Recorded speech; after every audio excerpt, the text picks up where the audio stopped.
नमस्कार, आर के education point में आपका स्वागत है। मैं राकेश कुमार आपके पास लेकर आया हूं केमिस्ट्री का पहला अध्याय ठोस अवस्था और ठोस अवस्था के अंतर्गत इकाई कोशिका यानी यूनिट सेल और यूनिट सेल के प्रकार। मैंने पिछले वीडियो में आपको बताया था क्रिस्टलीय और अक्रिस्टलीय ठोसों के बारे में।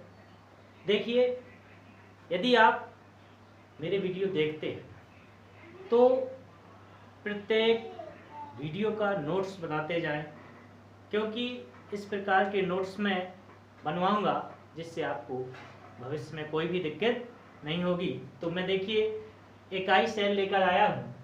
इकाई सेल क्या होता है? जालक बिंदुओं का वह त्रिविम समूह, यानी कि देखिए जो जालक बिंदु होते हैं या अवयवी कण और किसी क्रिस्टल के अवयवी कण अणु, परमाणु और आयन होते हैं। तो जालक बिंदुओं का वह त्रिविम समूह जिसे बार बार दोहराने पर संपूर्ण क्रिस्टल जालक का निर्माण होता है, इकाई सेल कहलाती है। देखिए क्रिस्टल जालक क्या होता है, मैंने बताया था। किसी क्रिस्टल की संरचनात्मक इकाई एक निश्चित ज्यामिति में व्यवस्थित होती है, उसे क्रिस्टल जालक कहते हैं। तो देखिए इकाई सेल की परिभाषा कि जालक बिंदुओं का वह त्रिविम समूह जिसे बार बार दोहराने पर संपूर्ण क्रिस्टल जालक का निर्माण होता है, इकाई सेल कहलाती है। इकाई सेल मुख्यतः दो प्रकार के होते हैं। तो देखिए इकाई सेल दो प्रकार के होते हैं। नंबर एक सरल इकाई सेल और दूसरा केंद्रित इकाई सेल। तो देखिए सबसे पहले सरल इकाई सेल क्या होता है? सरल इकाई सेल इस प्रकार के इकाई सेल में अवयवी कण या जालक बिंदु इकाई सेल के कोनों पर उपस्थित होते हैं। देखिए जब किसी क्रिस्टल की संरचना को देखी जाए तो देखिए उसमें जालक बिंदु माने जो सरल इकाई सेल है, सरल इकाई सेल में जालक बिंदु इकाई सेल के कोनों पर उपस्थित होते हैं, उसे सरल इकाई सेल कहते हैं। अब दूसरा जो होता है केंद्रित इकाई सेल। केंद्रित इकाई सेल इस प्रकार के इकाई सेल में अवयवी कण कोनों के अतिरिक्त अन्य स्थानों पर पाए जाते हैं। माने जो केंद्रित इकाई सेल होता है उसमें अवयवी कण कोनों के अतिरिक्त अन्य स्थानों पर पाए जाते हैं, उसे केंद्रित इकाई सेल कहते हैं। और केंद्रित इकाई सेलों को देखा जाए तो केंद्रित इकाई सेल तीन प्रकार के होते हैं।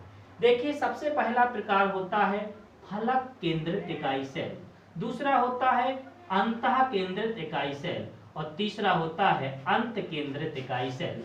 सबसे पहले फलक केंद्रित देखा जाए तो इस प्रकार के इकाई सेल में अवयवी कण कोनों के अतिरिक्त फलक के मध्य में उपस्थित होते हैं। तो इस प्रकार के इकाई सेल को फलक केंद्रित इकाई सेल कहते हैं। एक बार और सुने, देखिए फलक केंद्रित इकाई सेल में क्या होता है? इस प्रकार के इकाई सेल में अवयवी कण कोनों के अतिरिक्त फलक के मध्य में उपस्थित होते हैं, जबकि जो सरल इकाई सेल होता है तो उसमें कोनों पर अवयवी कण पाए जाते हैं और जो फलक केंद्रित इकाई सेल होता है उसमें अवयवी कण फलक के मध्य में उपस्थित होते हैं।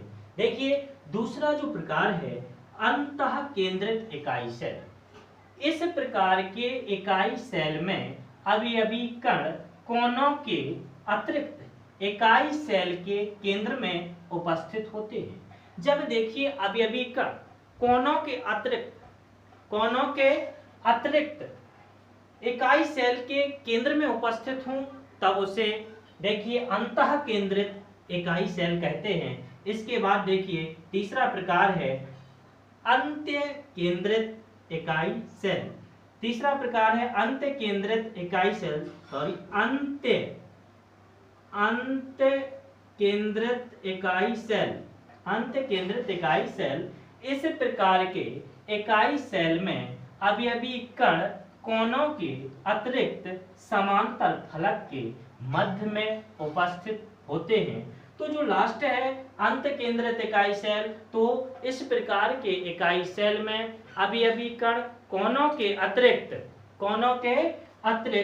समांतर फलक के मध्य में उपस्थित होते हैं। तो देखिए मैंने अभी इकाई सेल बताई।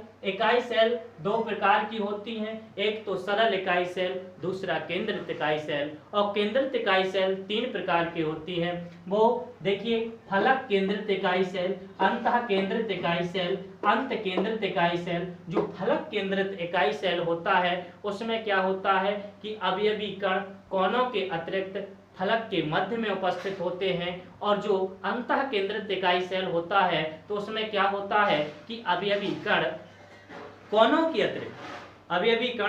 के अतिरिक्त इकाई सेल के मध्य में या केंद्र में उपस्थित होते हैं। और जो अंत केंद्रित इकाई सेल होता है तो उसमें अवयवी कण कोनों के अतिरिक्त समांतर फलक के मध्य में उपस्थित होते हैं।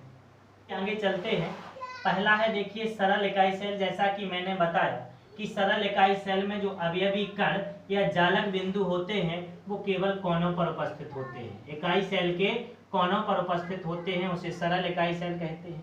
इसके बाद जो केंद्रित इकाई सेल होते हैं वो मैंने बताया तीन प्रकार के होते हैं। पहला फलक केंद्रित इकाई सेल, दूसरा अंतः केंद्रित इकाई सेल, तीसरा अंत केंद्रित इकाई सेल। जो फलक केंद्रित इकाई सेल होता है तो इसमें अवयवी कण कोनों पर तो पाए जाते हैं, कोनों पर तो होते ही हैं, प्रत्येक कोनों पर अवयवी कण होते हैं, लेकिन इसके साथ साथ इसमें जो अवयवी कण होते हैं वो फलक के मध्य में उपस्थित होते हैं। इसे फलक केंद्रित इकाई सेल कहते हैं। और जो दूसरा प्रकार है अंतः केंद्रित इकाई सेल। अंतः केंद्रित इकाई सेल में देखिए क्या होता है, जो अवयवी कण कोनों पर तो उपस्थित होते ही हैं, कोनों पर तो पाए जाते हैं, इसके अलावा इकाई सेल के मध्य में जालक बिंदु या अवयवी कण उपस्थित होते हैं। तो इस प्रकार के इकाई सेल को अंतः केंद्रित इकाई सेल कहते हैं। जो अपना लास्ट है अंत केंद्रित इकाई सेल। अंत केंद्रित इकाई सेल में क्या होता है, अवयवी कण कोनों पर तो पाए जाते हैं, कोनों पर जी अवयवी कण जो होते हैं, इसके साथ साथ जो अवयवी कण होते हैं वो समांतर फलक के मध्य में उपस्थित होते हैं। तो मैं आशा करता हूं कि आपने ये सभी नोट कर लिया होगा और आपको ये सभी समझ में आ गया होगा। धन्यवाद।